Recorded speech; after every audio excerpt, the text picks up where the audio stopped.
Dr. Jazz.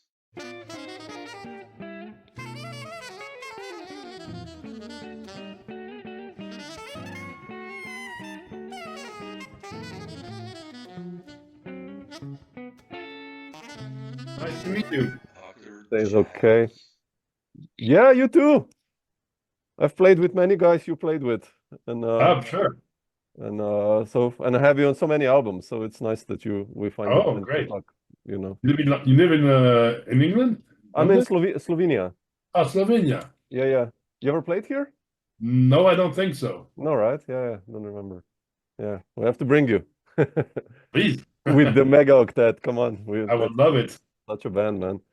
Uh, and yeah, I wanted to start with No Rush, the last one I heard by you, and it's such a monstrous album. I've been a fan of this band like for a long time, you know, since the 90s. And Wow. I'm a guitarist, so I love Nguyen, and I'm so Yes. happy he's back also in the lineup.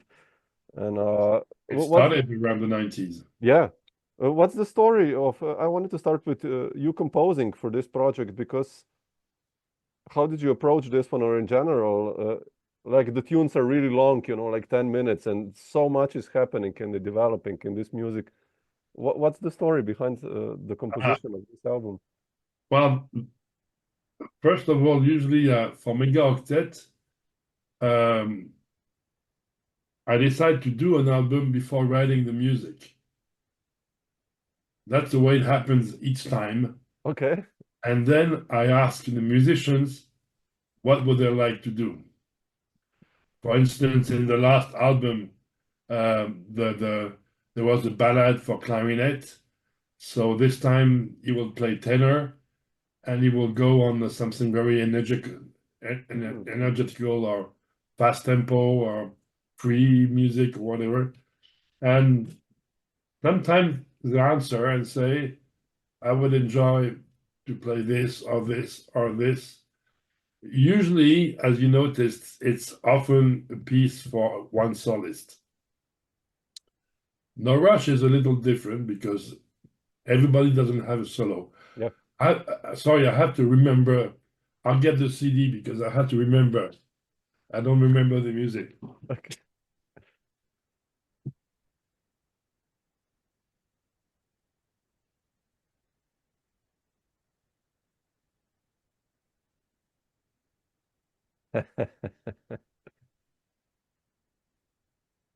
That's the problem of being a composer. You write a lot, Exactly. and and after mixing, I cannot listen to the album I anymore. know. I'm the same. I'm also mixing a new album now, and I cannot listen to it anymore. It's just too much. It's Up like, to 50 times of these 4 bars. I yeah, mean, you yeah. cannot do it anymore. I know what you mean. So usually I don't like to participate on mixing. I see. I remember now. Um, one thing about some of these pieces, for instance, the percussionist, I play with him since 45 years. He used to be a great drummer, and he's an amazing pianist Yeah. and organ, church organ too. Very original style of this guy. And he asked me for marimba solo. That's the third piece. Yeah, yeah. Marimba solo, I said, how can we develop marimba solo? Because this instrument doesn't have so much dynamics. It stays quite the same sound. Yeah. And when the rhythm section starts to play, and there will not be more dynamic on the marimba. So how do we do it? So that's a version we decided on studio to start with piano and marimba, and then rhythm section comes. I'm not satisfied about this piece. No? It was not a good idea to do marimba solo. Ah, it's a different. It's different, yes. Yeah, yeah, It's the first time we tried this. yeah. It was a pain in the ass to find the music for this marimba solo. He wanted to have open parts and changes at the same time in the solo. So as it happens all the time, it's open solo, then rhythm section comes in, and then it finishes on changes. And we did the same thing for this marimba solo. And it's not, this album is not like, usually I try to make links between pieces to have like one whole piece divided in Like a suite. Yeah. parts. This one is more like, it was COVID. Okay. It was COVID, so we are allowed to rehearse, not to play in a concert, but to rehearse. So usually Mega Octet rehearse like 2 times 3 hours, and that's it. Wow. Because these guys know they're so They're good. really good. Yeah, of course. They're really good, and they do the work. And when you come to rehearse, I mean, it's mainly how to groove and play all together, then rehearse the parts. Yeah. It's not difficult music for these guys. I thought it was, but it's not.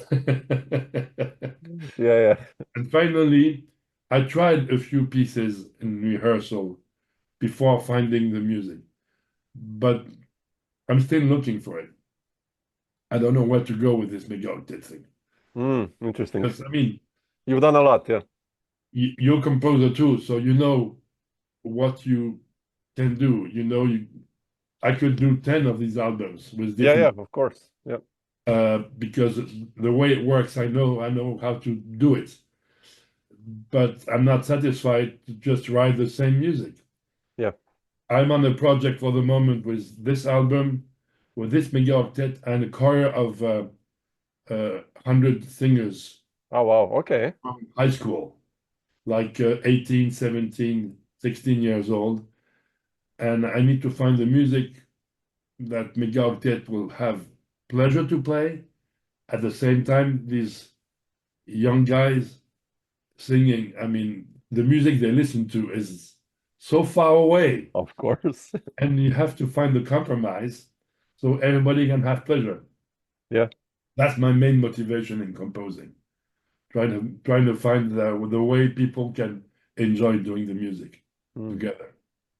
We did recently, I will send you the link, a show, there's a movie about it, now an hour movie with 9 dancers Oh, wow. from hip hop and lots of influences.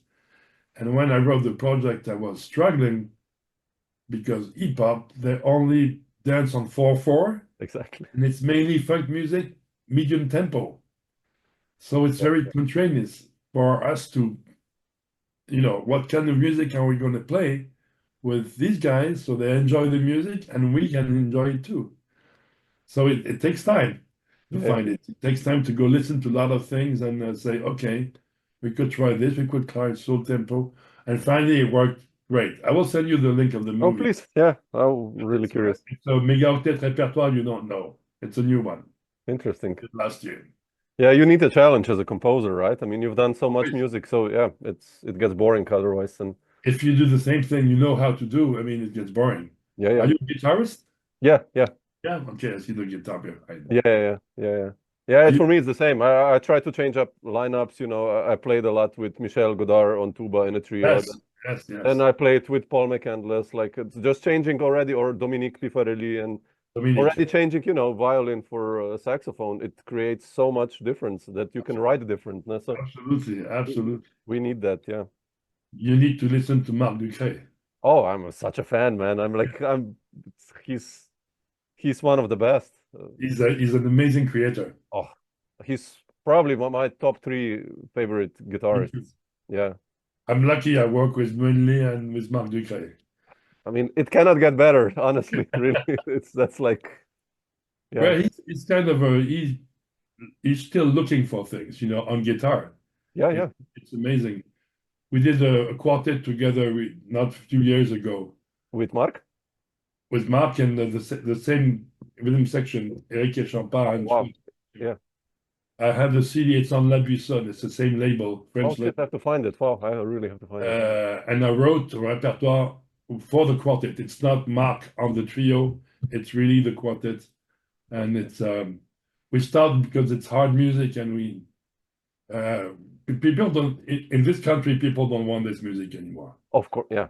You know, they really want to give subsidies to the venues that makes a lot of people, and making a lot of people is programming what people see on TV. You know, and Yeah.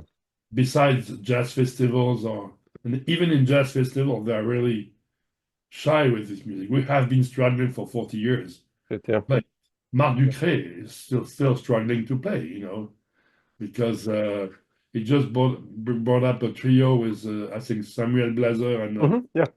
and another guy. Brun, yeah, what's his name? Kevin Brun, the drummer, yeah, the Danish Yeah. drummer, yeah. Yeah, because I mean, there's no way they can have gigs with bands like Mega Octet, nine-piece band. Nobody wants it anymore. Yeah. But they will hire 25 big band jazz, you know. Of course.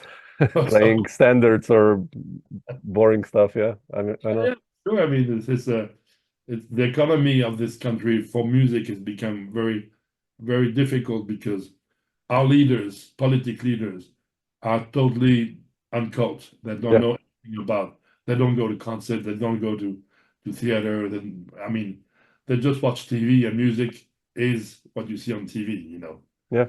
What was it different for you? Like in I guess late 70s or early 80s, you know, with all the generation of your players, like we mentioned Marc and Dominique, and Yes.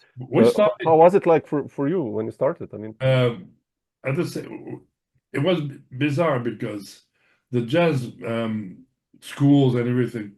When we started the first quintet with Marc and a trumpet player, was mainly our composition.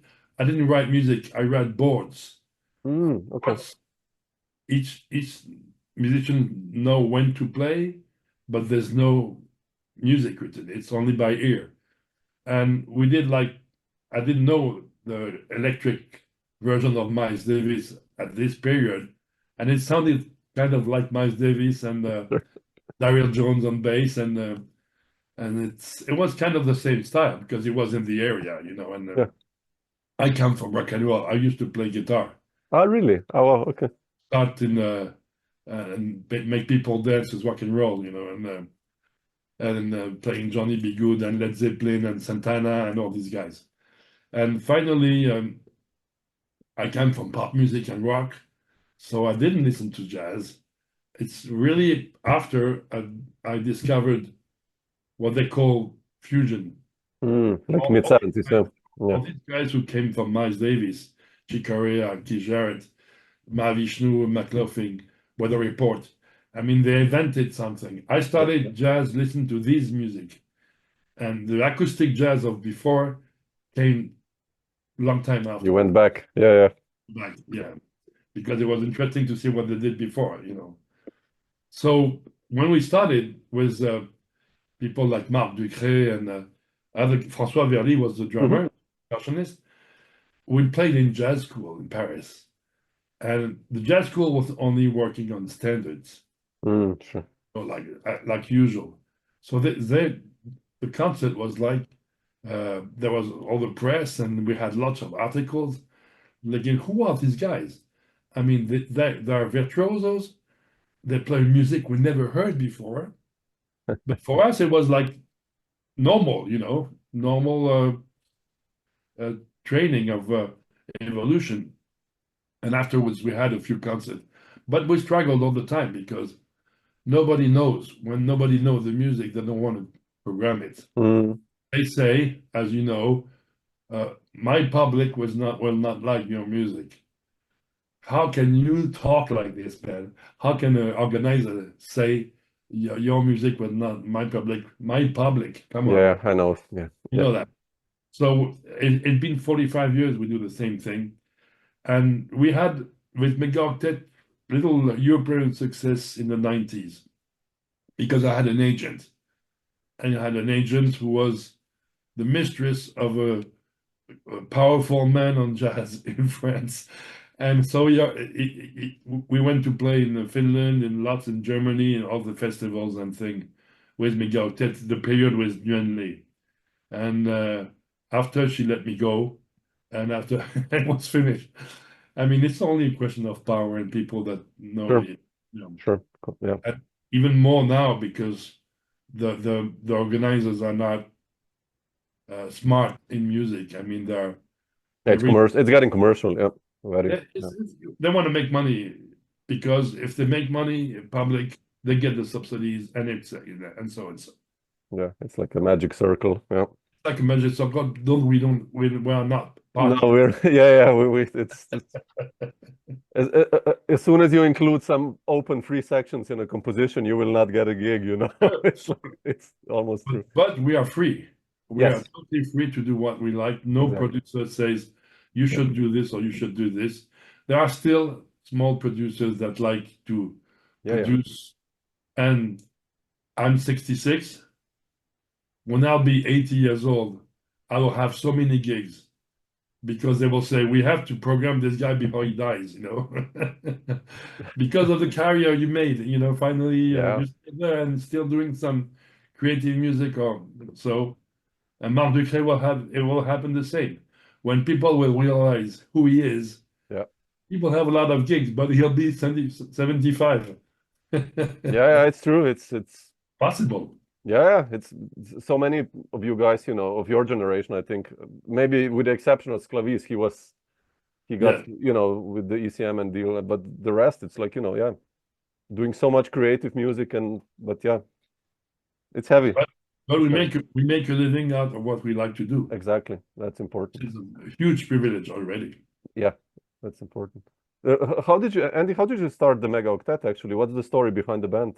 How did Uh, you decide to do that one? it was in '86, French created the ONG, Orchestre National de Hmm. Jazz, and I was candidate in '89. Yes, in '89, and I went to the final against another guy, Claude Barthélemy. Hmm. He's a guitarist, French Yeah. guitarist, and his wife was in the commission. And they told me I could not write, I never wrote for a big orchestra, which was not true, but I mean, they didn't know. So I was not selected.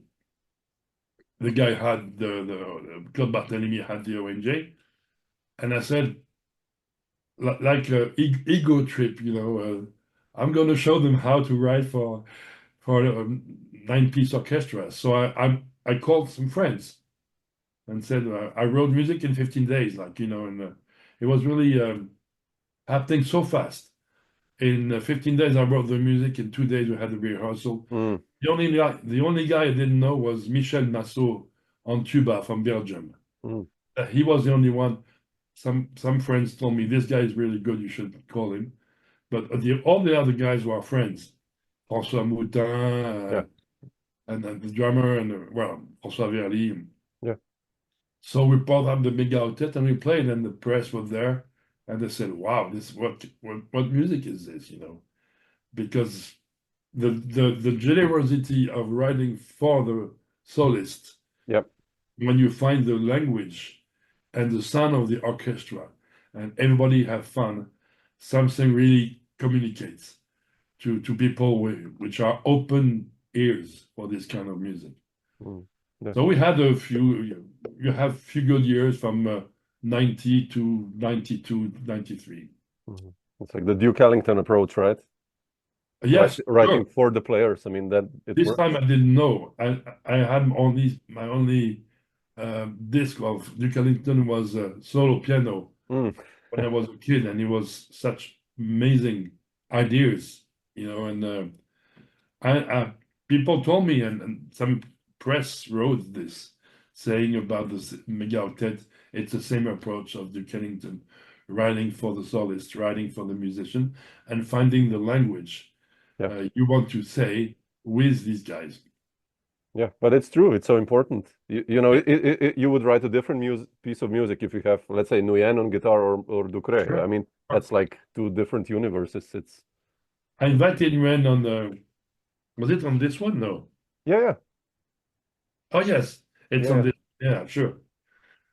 I knew what he would like to take out, have the changes, and the end of the solo would take him very far away. He loved this. Yeah.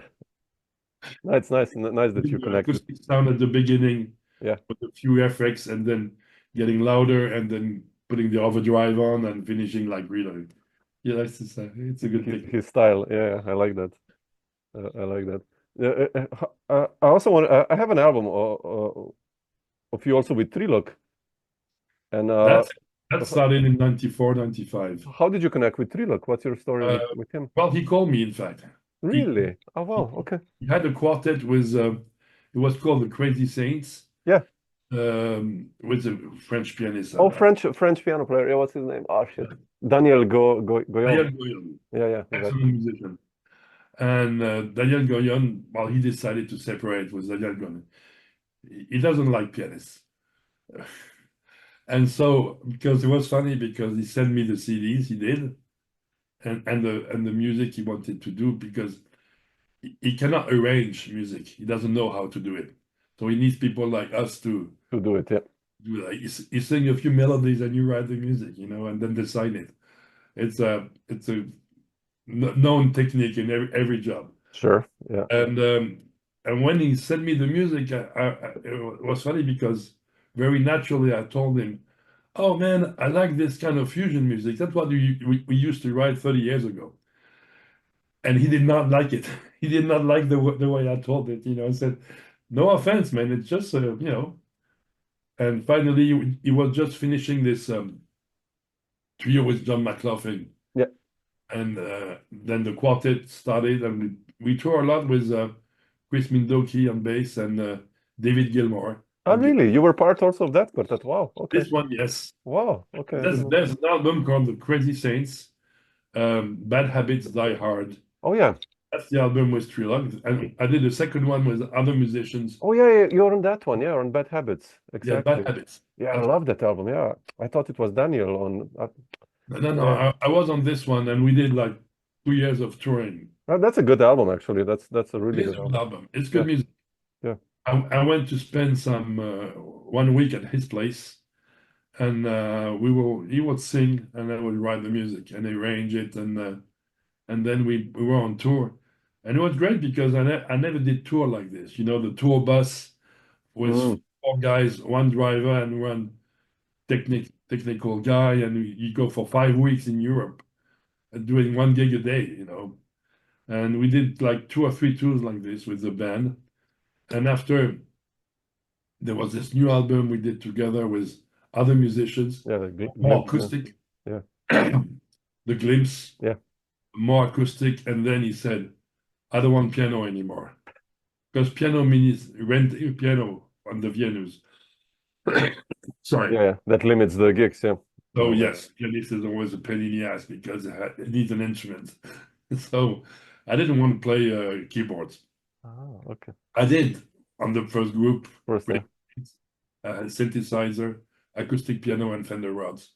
And after it was, I did not enjoy working with this guy anymore. Yeah. I mean, he's not a generous man. And I mean, after I saw he signed all the music and I didn't get the credit for arrangement, and he told me I was getting the credit. So I mean, he's like, he knows business. Yeah. Very close to his money. And but you personally, how did you? I remember, of course, Bad Habits. But there's a lot of odd meters there. How did you get so comfortable in those meters? I mean, it was difficult at the beginning. It was funny because it was like 21/4, 20. Yeah. This, so I struggled a little bit, especially in the improvisation, and would show me on the drums where the first beat is sometimes. But after a few concerts with the other guys, we realized he didn't know where it was. Okay. And we would say, "This is the first beat," and he didn't like us to say him because he liked the show. He likes. He's a very amazing musician, and his drums. And so yes, I struggle a little bit on this music because I'm not a soloist. I can play piano. I like to arrange, accompany a soloist, but I don't take solos, rarely. Yeah, I know. And I had to take solos. which was not so easy on these kind of measures, you know. Yeah, it's had yeah. Plus, you know, Indians know how to play in 21 or in 9. We would play 4 bars of 9 or 7. They play a bar of 28. Yeah, And exactly. they know where they are. We don't, because we're not used to be training like this. So I struggled a little bit, but it was good experience. Yeah, Of course. yeah, Good. yeah. Interesting. Yeah, to learn this. The way of, you know, playing over the bars and Yeah, yeah. but he would like to be very precise at the American way, you know. We did not do improvisation. It was only the pieces in the same way. In Yeah, the yeah. I know. same Yeah. And I told him after the second tour, I told him, we are great improvisers. Why don't we improvise, you know? So he said, the American, they will not play. So we will do a duet, 5 minutes, each concert improvised. And we did like 15 or 20 duets. I wish it was recorded because it was nice. Yeah, yeah. This 10 minutes improvised music together and as a transition between two pieces or because Yeah. these guys can really improvise great, you know, and Of but they like the way, the American way to put the thing and have the show go on the same way, you know. Yeah. Although Same. it can get boring. You know, I've seen so many concerts that, you know, it's really good music, but then it's like, you know, guitar solo, bass solo, drum solo, and on the third tune you're like, And the same solos. yeah, more or less the same. Yeah, yeah, Drum solo was exactly the same solo every day. yeah, Bass solo transition of Chris was exactly the same solo every day. yeah, yeah. I was trying to do different solos every day, Of course. Yeah. just to improve all the time, you know. And he told me we should, you know, don't struggle, do the show, you know. And Mm. so I got bored. Yeah, it's like pop music then, huh? Yeah, It's like, yeah. And in fact, when we finished the experience, I saw him in a group 2 years after in a festival, and he was doing like 5 minute pieces for radio. You know, it was like he wanted to go into commercial thing. yeah, yeah, yeah. It's like I went to Young Garbarek with Trilok actually, Yes. like last year, and I saw the same band 5 years ago or something pre-COVID, and they sounded the same almost. You know, it was nice. It's beautiful music. I love all those guys, but it was Oh, like sure. okay, it was like listening to Sting or Yeah, yeah, yeah. you know, it's I had a friend who worked with Sting, Kenny Kirkland, oh yeah, on piano when they had this band with Marsalis or Hakim, and yeah, I saw the show. It was good. They played great, but it was the same thing at the same time. yeah, yeah, yeah, yeah. Oh, you knew Kenny, otherwise? Yeah, we met because he was in the Marsalis Brothers Quintet, Yeah, which was an amazing jazz quintet. That was in the 80s, late 80s, I think. yeah, yeah. We in the hotels and thing, we hung out a little bit together, and we kept in touch because he liked the way I was approaching music, and the guy was so cool. Yeah, I think he died of disease. I didn't know, quite young, Kenny, but yeah, he died very young. Yeah, yeah, and he had after this experience with Sting, you know, and they made good money and another thing. yeah. But it's tough for a jazz musician to play those gigs, man. That's Sure. I mean, you have a tour like this, you can keep composing for the next 3 years with yeah, exactly, no financial problems. exactly. But yeah, creatively, it's heavy. I mean, to be on a road, Yeah, such a sure. gig, you know, it's yeah, With Trilok was like two or 3 years of touring. yeah. We don't do this. I mean, No, of course. Yeah, amazing tour we did with Mega Octet was like I don't know, 4 gigs in a week, and then go recording, and we'd spend 10 days together. yeah, To put this up was so struggling already. I mean, it's yeah, crazy. yeah. You mentioned Kenny, and what's your story with Dave Liebman? I listened to that album, The Journey Around the Truth, and Yes, with uh, Hogan. yeah, like, how did you connect with Dave? What? That was simple. In the 80s, there was a jazz club in Paris, and he was going to play there. The owner, Danny Michel, was a very fan of jazz. He was a programmer, and He called me and said, Dave called me to play quartet in this French club. He doesn't want to play with somebody else. And then Marc Ducret or you. Ooh, okay. Marc Ducret was not available. So I called Dave and I said, I'm very flattered, but I don't play standards. I mean, I don't know how to play standards. I don't play jazz. I mean, you improvise, he said. I said, yes, I improvise. So you can play standards. Which one do you know? I gave him like 5 titles I knew, and that was 9 months before the gig. I never had any communication with him until the gig. He didn't come to sound check because he was doing a master class. And we played with it was Michel Benita and John Betch Oh, wow. on drums. Husband. And he played only the standards I knew. Like 9 months after, he really, great class. And we exploded the standards and we did improvisation. So it was funny because I 2 or 3 times I did jazz gigs like this. One was Woody Shaw on trumpets. Oh, wow. Beautiful. It was amazing because he would say, take this piece. And I had the real book on the piano. And while my ear was trying to make some chords, I was finding the page of the on the gig, and all my friends were laughing in the venue because they knew him. And after the 3rd night, I told Woody, because he was in bad shape, he was like totally fucked. And I told him, we can improvise, man. You have a perfect pitch, I have perfect pitch. Let's improvise the last gig. And we do like sketches of Spain, and we improvised 45 minutes of music. Nope. That was great. That was probably great, yeah. Shit, yeah. With people like this, it's amazing, Mm. But Dave, this happened, and then I invited him to play on the trio on the European tour with Claude and Eric, his drums, and he played the trio music in a few festivals. And then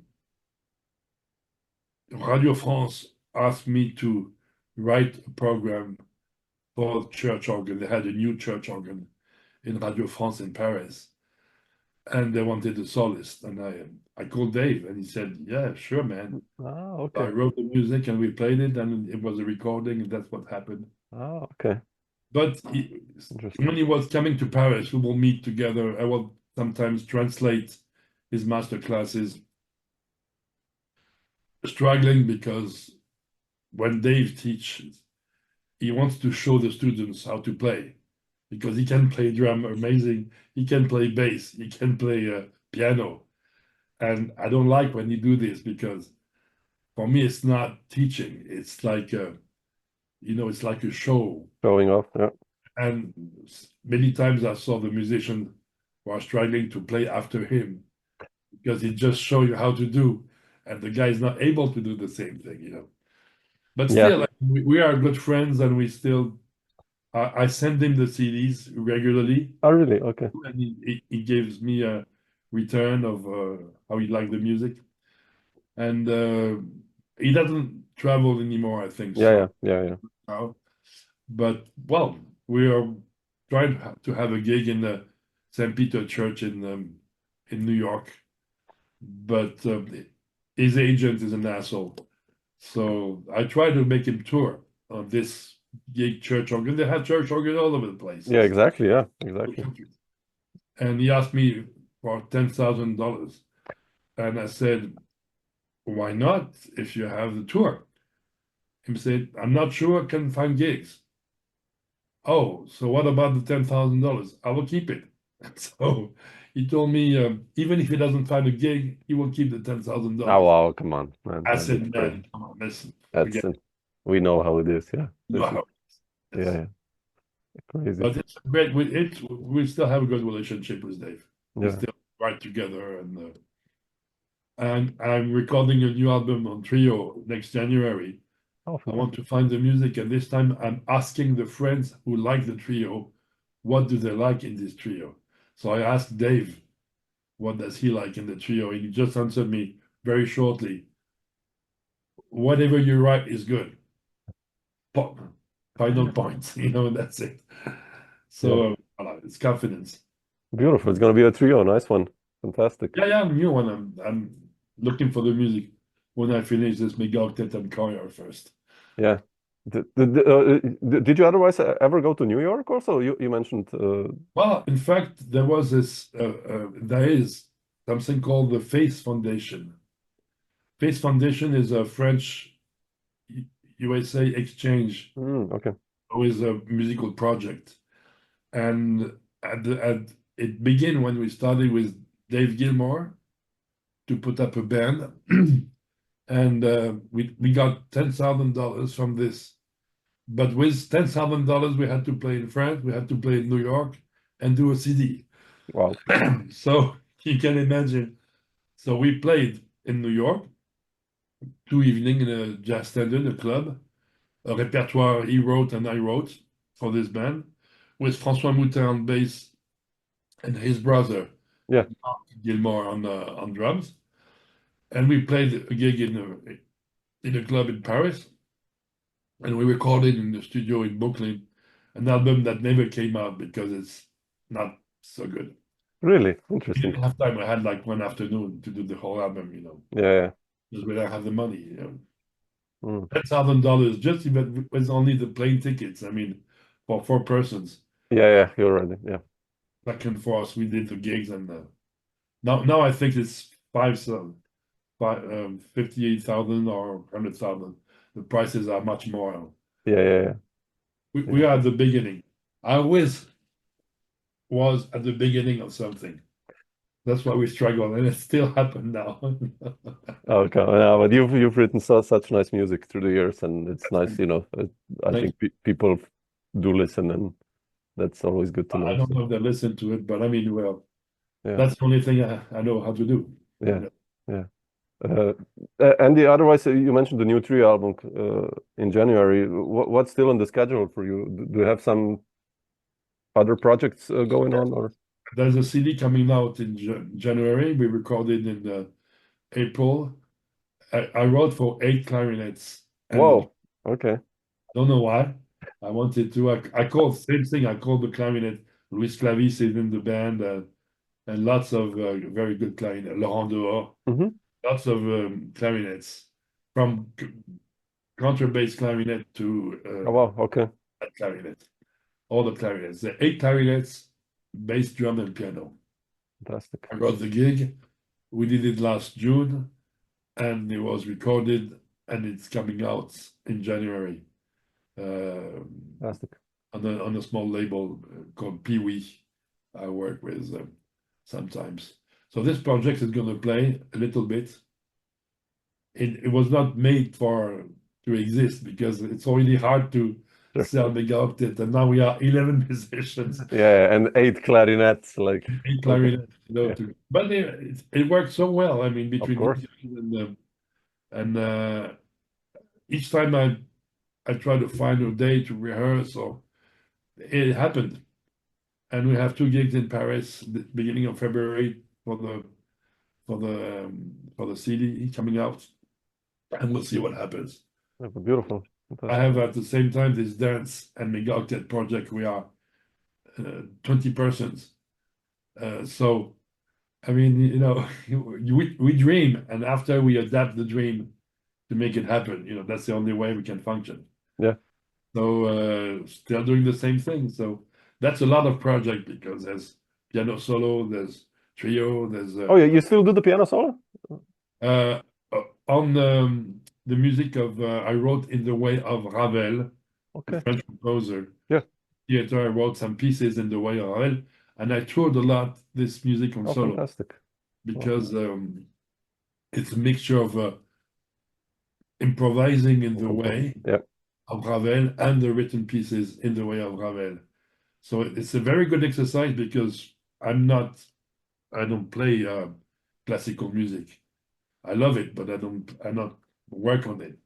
And this, I had to work on my own parts, and to go from improvisation and come back to the parts and play really as a classical pianist would do. I went to take lessons with a guy Oh wow, really? Okay. to have advice, a little bit, and we did I did a 18 gigs tour in Finland and Wow. Okay. Baltic countries because we have a French guy who lives in Finland and makes French musicians come and tour.